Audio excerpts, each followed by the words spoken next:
স্বামীর সংসার ছেড়ে যদি কোনো স্ত্রী চলে যায় তাহলে তার জেল হবে 7 বৎসরের।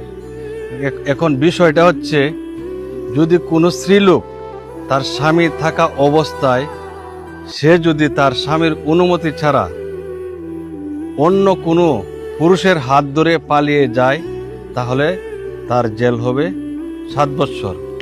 মামলা হবে পেনাল কোড 494 দ্বারা।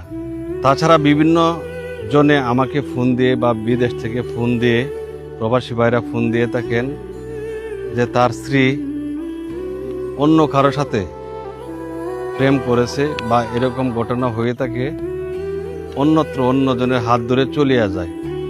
তখন চলে যাওয়ার পর সে জিডি করেছে অথবা মামলা করেছে। পরবর্তীতে জানতে পারলাম সে আমাকে ডিভোর্স দিয়েছে, মানে ওই লোককে ডিভোর্স দিয়েছে। কিন্তু দেখা যায় ওই স্ত্রীলোক যেদিন চলে গেল ওই দিন ওই স্ত্রীলোক 1 দিন বা 2 দিন পর তার স্বামীকে ডিভোর্স দিয়েছে। কিন্তু আইন অনুযায়ী ডিভোর্স কার্যকারী হয় 90 দিন পর।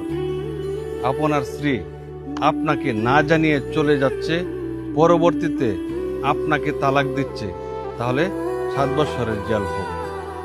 এই তালাক কিন্তু বৈধ হবে না। অতএব আইন মানুন, আইন বুঝে কাজ করুন।